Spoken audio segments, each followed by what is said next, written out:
안녕하세요. 살다 살다 제가 이런 일로 이렇게 사연을 쓰게 될 줄은 상상도 못했네요.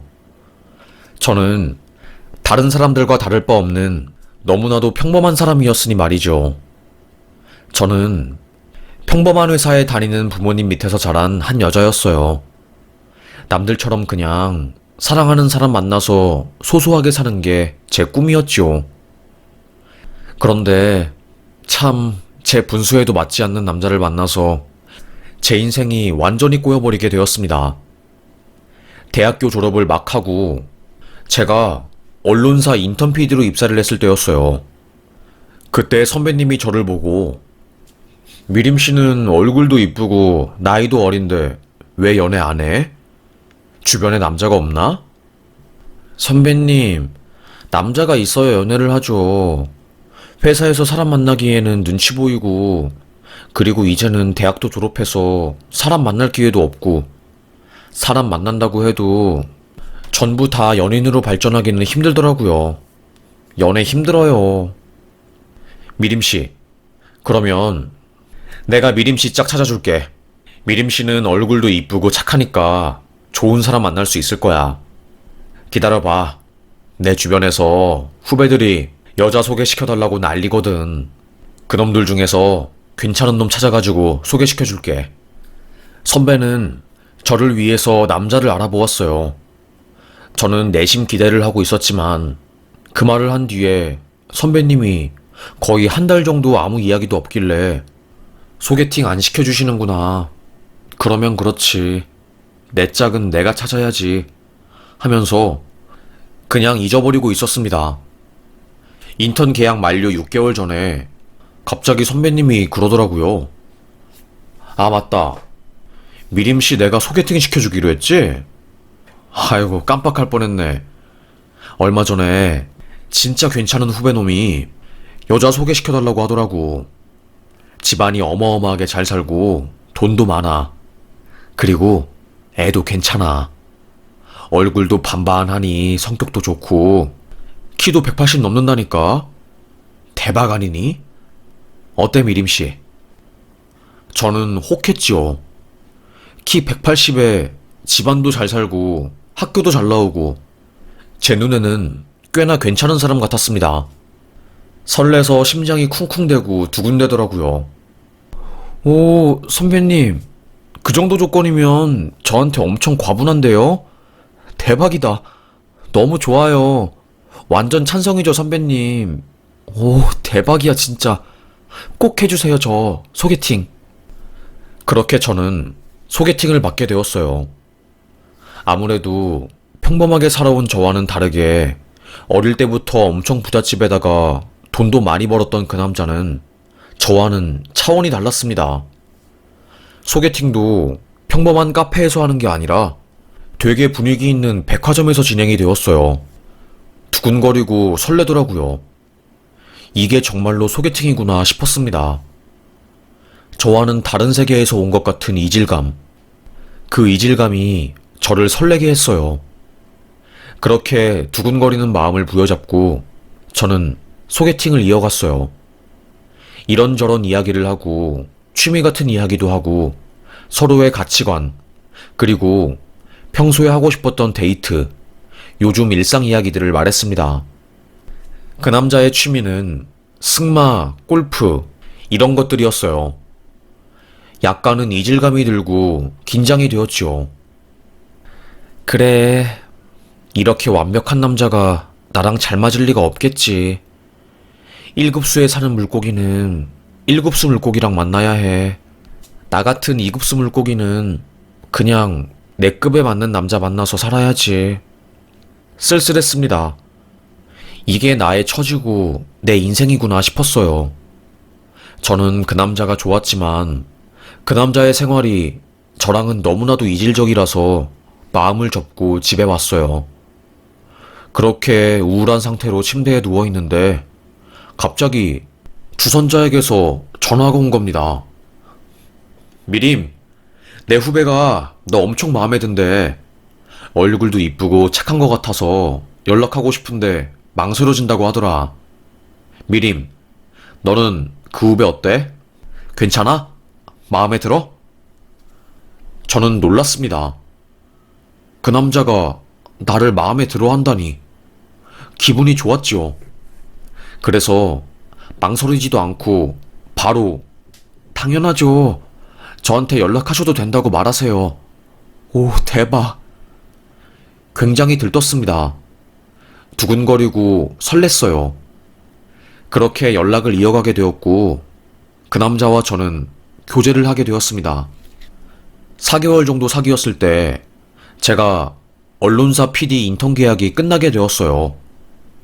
저는 내심 회사에 많은 기여를 했다고 생각을 했고, 인턴들 사이에서도 두각을 나타냈다고 생각했기 때문에 당연히 정규직이나 계약직 전환을 성공할 줄 알았어요. 그런데 그게 아니었던 겁니다. 계약 만료 통보와 함께 저는 소속감이 없어지게 되었고 너무나도 우울해졌어요. 이게 내 인생인 건가? 나는 어디에도 속하지 못하고 이제 완전한 백수가 되었구나. 정말 너무너무 우울하다. 펑펑 울었습니다. 심각한 취업난 속에서 저는 인턴이 끝난 이후에 계속해서 지원서를 넣었지만 떨어지게 되었어요. 그때 남자친구가 저에게 그러지 말고 나랑 결혼하자. 내가 미리미 너만큼은 먹여 살릴 수 있을 만큼의 능력 되니까 나랑 결혼해. 그리고 조금 마음 편하게 구직 활동하자. 지금 당장 취업 안 한다고 해서 인생에 무슨 문제가 생기는 건 아니잖아. 안 그래? 그때 제 마음이 흔들렸던 것 같아요. 아무래도 소속감도 없고 다니는 회사도 없고 우울하니까 너무너무 우울하고 마음이 외로우니까 그 청혼을 받아들인 거였죠. 가족들은 아이고 그래도 남자 좀 여럿 만나고 결정하는 게 낫지 않겠어? 너무 일찍 결혼하는 거 아니야 우리 딸? 이러면서 저를 걱정했습니다. 하지만 저는 이 남자를 놓치면 앞으로 내 인생에 이렇게 스펙 좋고 잘생긴 남자는 더 이상 만나지 못할 것 같다는 생각이 들었어요. 무슨 수를 써서라도 이 사람을 잡아야겠다고 생각을 했고, 이 남자가 나의 첫사랑이자 마지막 사랑이 될 거라고 굳게 믿었죠. 참 바보 같은 생각이었지만요. 하여튼 그 남자와 결혼하게 된 저는 그때부터 인생이 와르르 꼬였습니다. 너무나도 꼬여버려서 잘라버리지 않는 이상 끊을 수도 없는 관계가 되었어요. 제 친구들이 저를 보고 너는 그렇게 완벽한 남자랑 결혼을 했는데 도대체 뭐가 그렇게 힘들어서 맨날 앓는 소리를 하는 거냐? 대체 왜 그러는 건데? 좀 들어보자. 우리도 궁금하다. 네가 왜 그렇게 힘들어하는지.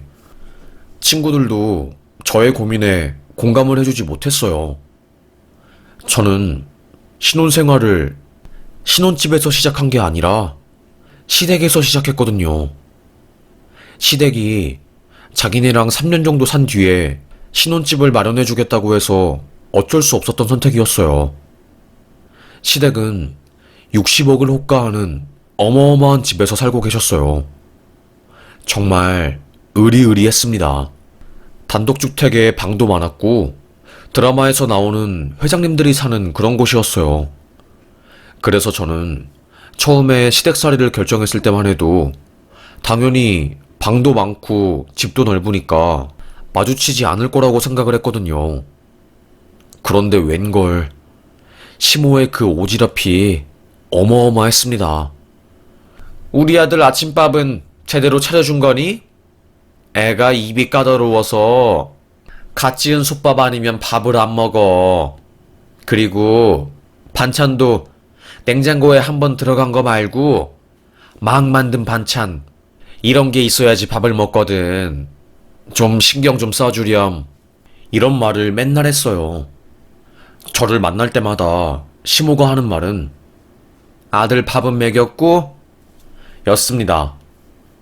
이게 한두 번 들으면 괜찮은데 진짜 만날 때마다 들으니까 사람이 노이로제가 생기더라고요. 너무 열받고 짜증났습니다. 나도 귀한 집 딸인데 나는 밥도 제대로 못 먹는데 지 아들 밥만 챙기는 게 서운했어요. 친구들은 야, 그렇게 비싸고 좋은 집에 얹혀 사니까 그 정도는 네가 감당해야지. 안 그러겠냐? 그 정도도 감당 못하면 안 돼, 진짜. 난 오히려 네가 부러워. 이러더라고요. 에휴, 저도 그래서 속상하고 화가 나는 감정들을 어디서 풀 수도 없고 우울했습니다. 아무리 생각을 해도 이건 아니었어요. 남편한테 슬쩍 말했습니다.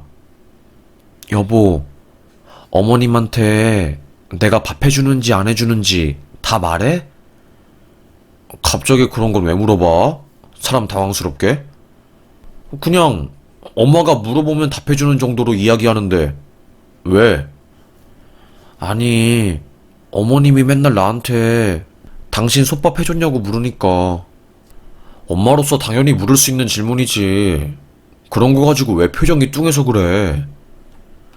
남편은 어머님 편이었습니다. 결혼 전에는 그렇게 저에게 하늘에 있는 달이고 별이고 다 따다 줄 것처럼 행동을 하더니 결혼하고 나서 입을 싹 닫는 그 모습이 너무나도 열불 터지고 화가 나더라고요. 아주 마마보이가 따로 없었습니다.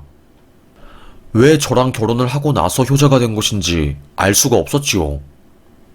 그리고 답답했습니다.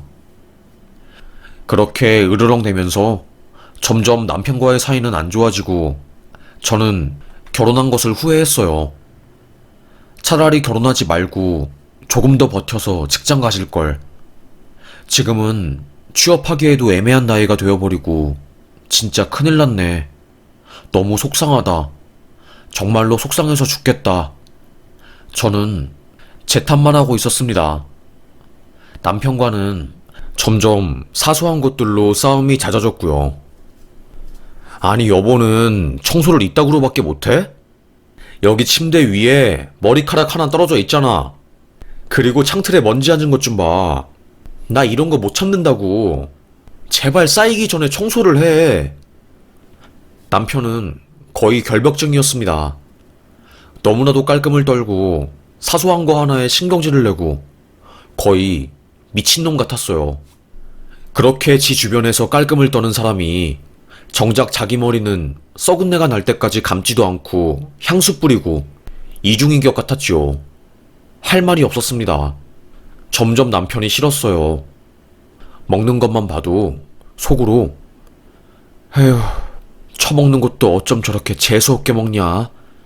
지는 머리도 안 감고 소금 대신 비듬 뿌려서 밥 먹는 놈이 나한테는 침구 위에 머리카락 하나 떨어져 있다고 고래고래 소리 지르고 뭐 저런 놈이랑 내가 결혼을 한 거야? 미쳤지. 남자 보는 눈이 삐었나 봐. 내가 미쳤어. 아무리 생각을 해도 그때의 내가 미쳤던 거야.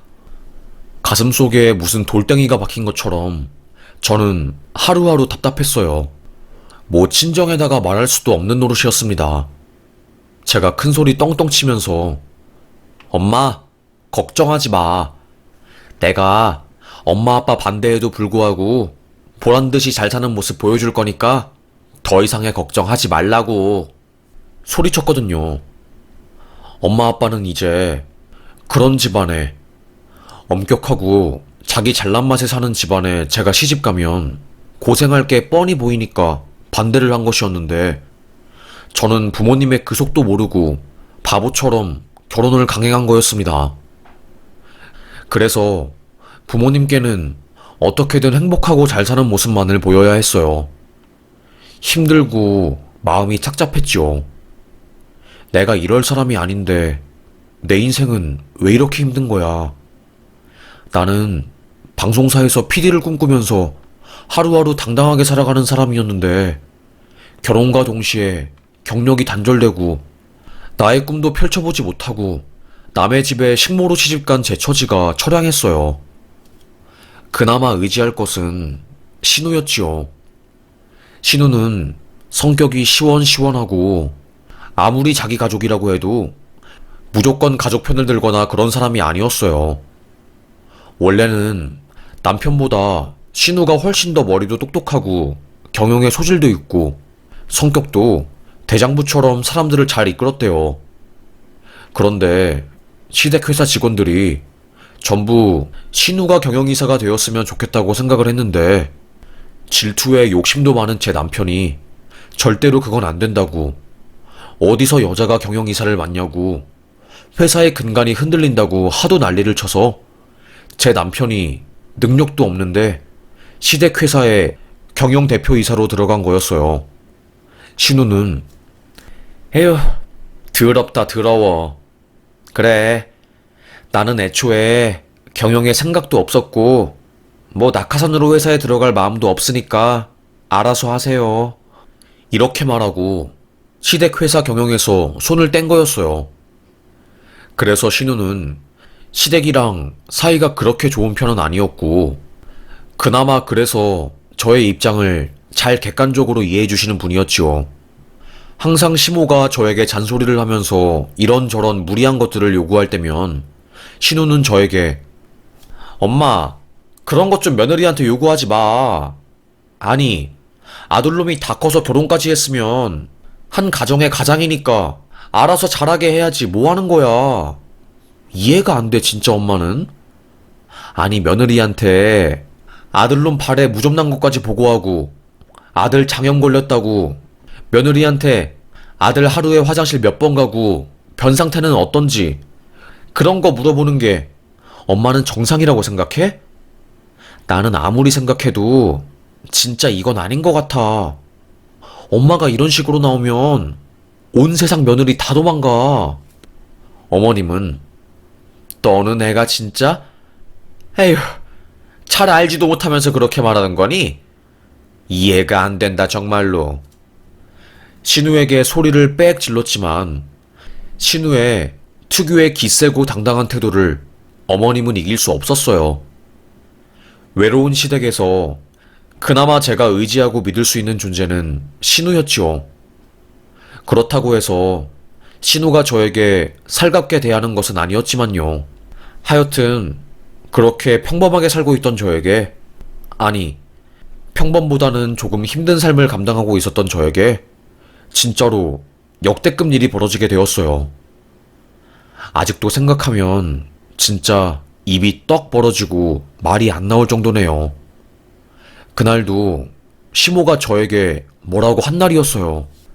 너, 우리 아들한테 요즘 반찬 매일 안 만들어주고 냉장고에 있는 거 준 거니? 진짜 너무한 거 아니니? 집에서 하는 것도 없으면 반찬이라도 맨날 만들어서 아들 밥이라도 든든하게 먹여야 할 거 아니니? 저는 그때 대학원에 진학했고 논문을 쓰느라 정신이 없었어요. 시댁에서 저한테 지원해주는 거 하나도 없는데 저한테 또 아들 반찬 매일 안 만들어줬다고 뭐라고 하니까 저는 열이 받더라고요. 아무리 생각해도 이건 아닌 것 같고 결국 화를 참을 수 없었던 저는 남편에게 말했습니다. 아니 당신, 내가 참다 말하는 건데 아무리 생각해도 이건 아닌 것 같아.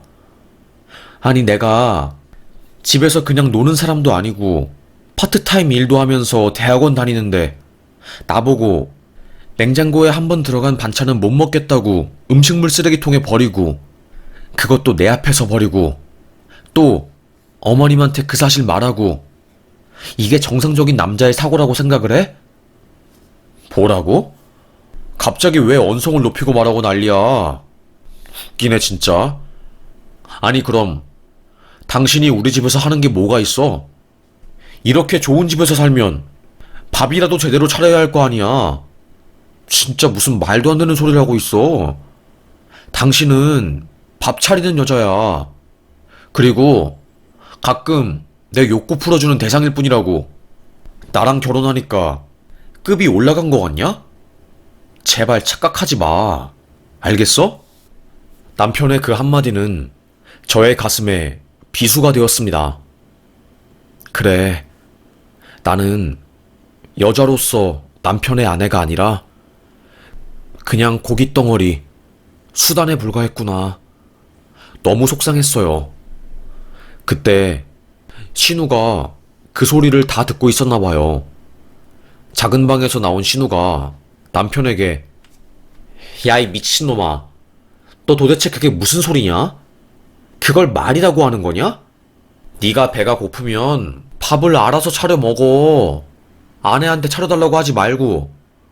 지 능력 쥐뿔도 없는 주제에 부모님 잘 만나서 회사 대표하고 있으면 열심히 공부를 해서 능력을 키울 생각을 해야지. 뭐 하는 짓이냐, 진짜로? 뭐라고 했어, 누나? 누나 성격이 그렇게 더러우니까 매형한테 이혼당한 거야. 알겠어? 성격 좀 죽여. 그러니까 남자들이 누나를 싫어하는 거야. 그렇게 드센 여자를 어떤 남자가 데리고 살겠어? 안 그래? 남편이 이렇게 말한 순간 신우는 폭발해버렸습니다. 바로 손을 들어서 남편의 넓적뺨을 찰싹 때렸어요. 마치 대강어가 물 밖에 나와서 펄썩펄썩 날뛰는 것처럼 뺨 맞은 남편은 소위 난리가 났지요. 자기한테 지금 이게 뭐 하는 짓이냐고, 미친 거 아니냐고 하면서요. 그때 신우는 충격 폭로를 했습니다. 내가 이 말까지 안 하려고 했는데 너 우리 회사 돈 횡령해서 강남 유흥주점에 밤마다 300만 원씩 바치는 거 내가 모를 것 같냐? 너 거기 한번 가면 아가씨들한테 우월감 느끼려고 테이블 잡고 300씩 쓴다며. 그리고 술집 여자랑 몰래 만나고 그렇고 그런 사이인 거 내가 모를 줄 알았어? 이 사실 아빠가 알면 어떻게 될까? 신우의 폭로는 충격 그 자체였습니다. 제 남편이 술집에다가 한 달에 1,000만 원 이상 가져다가 바치는 것뿐만 아니라 회사에 있는 돈까지 횡령해서 지 유흥을 즐긴다는 말이었어요. 남편은 뭔 소리야? 아니 이제는 자기 불리하니까 없는 말까지 지어내네? 내가 미쳤어? 그런 유흥주점에 내가 왜 가 더럽게. 말도 안 되는 소리 지어내서 부모님한테 말하지 말고 누나는 누나 인생이나 신경 써. 그때 신우가 핸드폰을 켜서 한 아이를 보여줬어요. 이거 네 아이잖아. 내가 모를 것 같아? 술집 여자가 네 애 임신해서 네가 한 달에 500씩 그 여자한테 보내주고 얼마 전에 나한테 그 여자가 연락 와서 1억 내놓으라고. 안 주면 회사에 폭로할 거라고 난리치는 바람에 내가 네 더러운 사생활을 알게 된 거야. 어이가 없어서 진짜. 너 같은 애는 내가 태어나서 처음 본다. 아무리 내 친동생이라고 해도 너는 회생 불가야. 인생 그렇게 살면 안 되지. 결혼도 한 애가 혼외 자식까지 만들고. 저는 그 소식을 듣자마자 너무나도 열받아서 식탁에 나와 있었던 꽈리고추 무침을 그놈의 얼굴에 팍 던졌어요. 야, 이 꽈리고추만도 못한 놈이 어디서 별것도 아닌 거를 휘두르면서 그렇게 더럽게 살아? 그동안 내가 니네 집에서 참고 산 게 등신이었지. 니네 집이 뭐라고, 니가 뭐라고 그렇게 니 말 한마디 한마디가 무서웠는지. 별것도 아닌 놈이네. 지 욕구에 뇌가 지배되어가지고 더러운 짓거리나 하고 다니고. 소리를 질렀습니다. 저도 그렇고 신우도 그렇고 그때 당시에는 진짜로 제정신이 아니었던 것 같아요. 저는 이성의 끈이 끊어져서 남편 머리채 잡고 쥐어뜯고 난리가 났지요. 남편 놈이 탈모에 예민해서 몇천만 원 들여가지고 머리카락 한 올 한 올 지키고 싶어 하는 거는 익히 알고 있었던 사실이었고, 한번 열 제대로 받아봐라 하고 잡초 뽑듯이 남편의 머리털 다 뽑아버렸습니다. 남편은 무슨 아악 소리 내면서 지금 뭐 하는 거냐고 난리치고 장난 아니었죠. 그 모습을 보니까 웃기기도 하더라고요. 신우는 네가 나한테 먼저 도발한 거다. 너 이제 내가 가만히 안 둘 거야. 바로 아버님한테 전화하더라고요.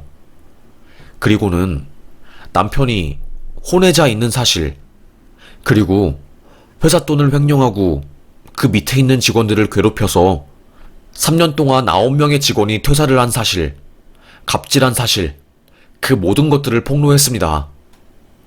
저희 시아버님, 엄청 도덕적으로 깨끗하고 엄격하신 분이었어요. 여태까지 세무조사했을 때도 국세청 사람들이 놀랄 정도로 세금적으로 문제되는 것들이 하나도 없었고 정말로 청렴하셨거든요. 그래서 아버님이 가장 강조하신 것이 청렴하게 경영하는 것이었고 절대로 뒷말 나오지 않게 처신 잘 하라는 게 첫 번째 신조였던 것인데 남편이 그걸 어겨도 제대로 어긴 거였지요. 신우가 바로 아버님에게 그 사실을 말했고 아버님은 극대노를 하셨습니다. 바로 신우에게 동석이 그 개놈 새끼 도망가지 못하게 딱 잡아놔. 아주 오늘 너 죽고 나 죽는 날이야. 어디 한번 둘 다 죽어보자고. 난리가 난 겁니다. 정말로 장난 아니었어요. 아버님은 바로 골프채를 들고 왔고 남편은 자기 아빠가 화가 나면 얼마나 무서운지 잘 아니까 사각 팬티만 입고 무릎 꿇고 싹싹 빌고 난리가 났어요. 그야말로 쌩 난리였지요. 아버지, 그런 게 아니라, 아니 제 이야기 좀 들어보세요. 그러려고 그런 게 아니라니까요, 아버지. 제발 아버지, 제발 좀, 제발 아버지. 하지만 아버님은 남편의 뺨을 철썩 때리면서 죽어라 팼습니다. 제 남편이요? 당연히 회사 이사 자리에서 쫓겨났어요. 내가 그래도 팔은 안으로 굽는다고 능력 없는 아들한테 부를 대물림해준다고 회사 이사들 반대에도 불구하고 너를 경영 총책임자로 해놨는데 이게 대체 뭐 하는 짓이냐? 내가 할 말이 없다, 할 말이 없어. 너 정말로 이럴 거냐? 이럴 거냐고! 아버님은 남편을 사각 팬티 바람으로 집에서 쫓아냈어요. 길 가던 할머니가 사각 팬티 입고 발발 떨고 있는 제 남편을 보고 경찰서에 신고해서 시댁에 경찰이 찾아오고 그런 오픈 해프닝도 일어났습니다. 신우는 남편에게 내가 말했지? 나 건들지 말라고. 어디서 잠자는 호랑이 코털을 뽑아? 네가 아무리 바락해도 넌 나한테 안 돼. 내가 성격이 더럽고 억센 게 아니라 네가 개념이 없고 정신머리가 빠진 거야. 똑똑히 알아둬. 알겠어? 제 남편은 고개를 푹 숙이고 아무 말도 못했습니다.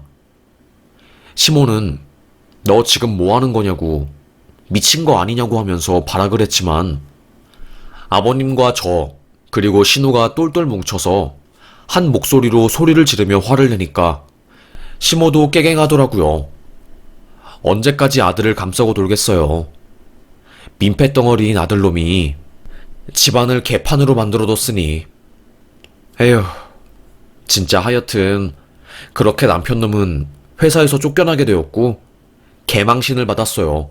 집에서 나오는 용돈도 뚝 끊겼고 그리고 저도 이혼 소송을 냈지요. 혼외자가 있다는 사실, 그리고 술집 여자랑 바람나서 저 몰래 돈을 가져다 바친 것들, 그 모든 게 제가 이혼하는데 유리하게 돌아가게끔 해주었습니다. 다행히 이혼은 빠르게 진행되었고 저는 부족하지 않을 정도의 위자료를 받았어요. 그 술집 여자도 남편에게 소송을 건 모양이더라고요. 육아지원비 관련해서요. 남편은 줄줄이 소송당해서 완전히 생고생을 했고요. 저는 그 꼴이 쌤통이었습니다. 너 집에서는 나한테 갑질하고 윗사람인 것처럼 행동하지 않았어? 이제 회사에서 쫓겨나고 알몸 상태인 네 자신을 마주하니까 어때? 네 자신이 너무나도 능력이 없어서 초라하지 않아? 이게 네 실체야. 마누라랑 엄마 없으면 밥도 못 차려 먹는 게 네 실체라고. 알겠어? 그러니까 제발 깝치지 말고 조용히 살아. 내가 네가 뭐가 좋다고 사랑에 빠져서 결혼한 것인지. 에휴, 너랑 결혼한 내가 등신이고 바보다, 바보야. 그러니까 앞으로 절대 연락하지 마. 욕을 콱 뱉었습니다. 빈털터리가 된 남편은 저의 그 말에 아무 말도 하지 못했어요. 지도 할 말이 없었던 거였지요. 신우는 저에게 그랬어요. 그동안 우리 엄마랑 내 동생 비위 맞추느라 자신도 버리고 힘들었죠? 이제는 이혼했으니까 자기 인생 살아요. 내 동생은 쥐뿔 능력도 없는 주제에 부모님 잘 만나서 상류층 생활하다가 참교육당해서 이제 뭐 회생 가능성도 없으니까요. 에휴, 진짜 집안 꼴이 왜 이런 건지 참. 하여튼 잘 살아요. 이혼하고 위자료도 받았으니까 하고 싶었던 일 하면서 살아요. 저는 신우에게 참 고마웠어요.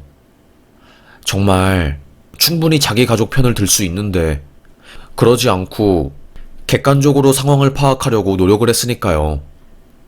이런 신우도 세상에 별로 없지요. 저는 그저 고마울 뿐이었습니다.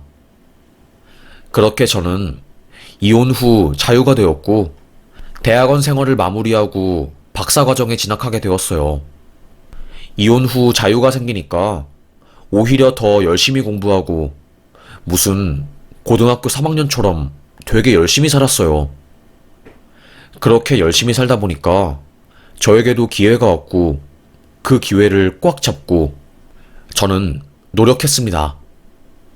정말 운이 좋게 박사과정을 마치고 저는 바로 한 대학의 강사로 들어가게 되었어요. 엄청나게 운이 좋았고 참 감사했지요. 그렇게 열심히 살다 보니까 주변 사람들에게 인정도 받고 이혼했지만 사회적으로 기죽지 않고 당당하고 멋지게 잘 살게 되었어요. 되게 기분이 좋았지요. 주변 친구들도 야, 우리는 네가 그렇게 힘들 줄 몰랐어. 그래도 너 이혼하고 기죽지 않고 열심히 살아서 이제 인정도 받고 자리 잡은 거 보니까 너무 멋있고 진짜 대단하다. 너 멋지다. 친구들도 인정을 해주었습니다. 그리고 나중에 들려오는 소리를 들어보니 남편놈은 저랑 이혼하고 자기 혼외자랑 술집 여자랑 함께 살았다고 하더라고요. 그런데 술집 그 여자 몰래 술집에 나가서 일을 하였고 거기서 병을 얻어가지고 제 전남편한테 옮겼나 봐요. 그래서 전남편 병 걸려서 병원에 입원하고 지금도 비실비실 대면서 하루하루 살고 있다고 하더라고요. 거의 10kg가 넘게 빠졌다고 합니다. 쌤통이었어요. 면역력이 다 무너져서 대상포진에 걸리고 안면마비가 와서 지금은 사람 몰골이 아니라 거의 미라 몰골이라고 하더라고요. 우리 엄마가 그놈 자식 얼굴 믿고 그렇게 나대더니 내 딸 잘못 건드려서 천벌받고 아주 난리가 났구나. 잘됐다, 잘됐어. 이렇게 착한 내 딸을 건드렸으니 하늘도 노한 거야. 집안에서도 쫓겨나고 성병 걸려서 입원하고 보건관리본부 특별관리 대상자 되고 대상포진에 안면마비까지 걸렸으니 인생이 구렁텅이로 들어간 거나 다름없지. 아주 잘됐어. 내 속이 다 시원할 정도야. 우리 엄마도 후련해 했습니다. 어쩌다 보니까 저는 손 까딱 안 하고 신우와 시어머님을 통해서 남편놈에게 시원통쾌하게 복수하게 되었네요. 그러게 냉장고에 들어간 반찬은 안 먹는다고 까다롭게 굴고 재수없게 행동했을 때부터 알아봤어야 하는데 결국에 주변 사람들에게 지멋대로 대하고 지가 하고 싶은 말하고 재수없게 구는 놈들은 최후가 다 똑같은 것 같습니다. 사랑이라는 감투에 빠져서 이 사람이 좋은 사람인지 나쁜 사람인지 구별도 못하고 제가 결혼해서 큰 인생의 가르침을 배우게 되었네요. 외롭고 내 인생이 너무나 힘들고 낭떠러지일 때 절대로 남자 쉽게 사귀는 거 아니다 라는 것을요. 외로움이라는 감정이 사람의 이성을 마비시키고 현명한 판단을 내리지 못하게 만드는 것 같습니다. 참, 남자 한 명 잘못 만나서 인생 진짜 낭떠러지로 갈 뻔하다가 겨우겨우 탈출하게 되었네요. 그래도 뭐, 돈 뜯긴 것도 아니니 다행으로 생각을 해야 할까요? 뭐, 남편에 대한 분노 때문에 더 열심히 대학원 공부하고 박사까지 따고 지금은 대학에서 교수로 재학을 하고 있으니 오히려 결과적으로 볼 때는 잘 되었다고 봐야겠죠. 이혼할 때는 너무나도 힘들고 세상에서 도태된 것 같은 기분이었는데 그 끔찍한 것들 다 겪어내니까 오히려 단단해지고 더 강한 사람이 된 것 같습니다. 이제는 씩씩하게 주변 동생들이 이혼 관련해서 고민 상담을 하면 나의 일처럼 고민 상담해주고 그러네요.